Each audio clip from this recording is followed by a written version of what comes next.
Hey everybody, this is Piper here, and today we're going to talk about the Total War franchise. So I think most people would agree that over the last couple of years, Creative Assembly have released some subpar Total War games. I'm in the camp of Rome 1 and Medieval 2. They're the two best games in the franchise, and ever since Creative Assembly changed the engine for the Total War franchise, the Total War games, they haven't been as good. We had Empire Total War and Napoleon, and they were fairly okay games, but they had some fairly big glitches and problems. Shogun was a lot better, but still there were definite problems in the game. Rome 2, I think everyone's going to agree, just a complete disappointment. Rome 2 on launch, it was a broken game. It just didn't work at all. And people were spending loads of money, lots of money on upgrading their systems and buying the latest graphics card just to play this game. And then on launch, just a complete failure. And everyone was lied to. Everyone wanted these games to be amazing. Rome 2 is overhyped.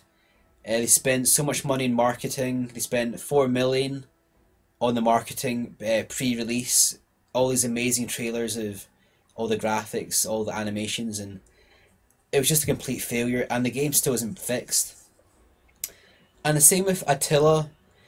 Okay, Attila is a much better game. I haven't actually played it. It's a much better game, but there's the same problems in Rome 2 or in Attila.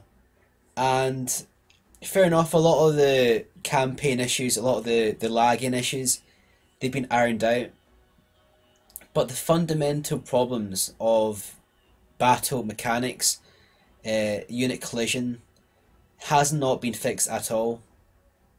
And what annoys me the most about Attila is that it's only been, what, two months maybe since the game came out, and there's already 4 downloadable content released. And I've checked out the prices, and it's $5.99 for 3 DLC and it's $1.99 for the other DLC. But when those DLC first came out, I think they were about £7 each for 3 of them. And that's combined, that's over half the value of the game at base price. And I think this is like a really wrong direction the franchise is going. The consumers are getting a really bad deal. Gamers that have been with the franchise for 10 years plus, they're getting shafted. They're not good games anymore. You look at some companies like Rockstar, you look at Grand Theft Auto 5, the Grand Theft Auto before that. Rockstar could have brought any game out and they would have sold millions, but they've actually spent the time and effort to actually give something more, make sure it's a great game. And these games have won awards. They're just amazing games.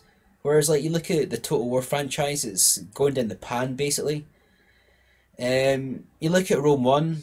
Rome 1's just an amazing game. Fair enough, the graphics aren't there compared to newer titles, but the core fundamental aspects of the game, getting the units right, getting the battle mechanics right, getting the lag issues, everything, the core fundamental parts of Rome 1 that's what makes it a great game. Not the fact that the graphics, it's the fact that the game works really well. And these things are missing from the latest titles. If you strip back all the graphics from Attila or Rome 2, the core fundamentals aren't there. And these are things that Creative Assembly know, they're issues. They've been told so many times before by the players. They want better unit collision, they want better battle mechanics, and they're just not listening to the players. People are fed up buying the games to get let down by them, and they're riddled with errors. You look at, for example, Attila. How can you release 3 DLC updates within the first 2 months of the game. That's just absolutely outrageous in my opinion. I personally feel that this is probably the death of the franchise now. I don't really feel Attila was the perfect game for them to come back and redeem themselves. They have done that a little bit, but they haven't gone far enough, not by a long shot. That game should have been amazing, and it should have been a lot better than Rome 2. And instead, they've released basically what you might consider an expansion pack for Rome 2 with 4 DLC content downloads released within 2 months. And that's just, in my opinion, they're just taking the games for granted now. So there's a little rant about the Total War franchise. I've bought a lot of the games. I've rebought Rome about 3 times. I bought Medieval 2. I bought most of the games, and I've been a loyal fan of the Creative Assembly games and the Total War franchise. But from now on, they've actually lost a consumer now. I will not be buying any of their games anymore until they start listening to the players and making some effort to release some good games instead of basically shafting the gamers again. So there's my rant there. Let me know what you think. If you've bought Attila Attila Total War rather, or if you've bought Rome 2, how do you feel about the franchise? Uh, will you be buying the next Total War game, or have you gone off the series as well? So there's my rant there. Let me know what you think. I'd be really interested to find out what other gamers feel and if they've been let down as well. So thanks for watching this video. Stay tuned for more. This is Piper signing off.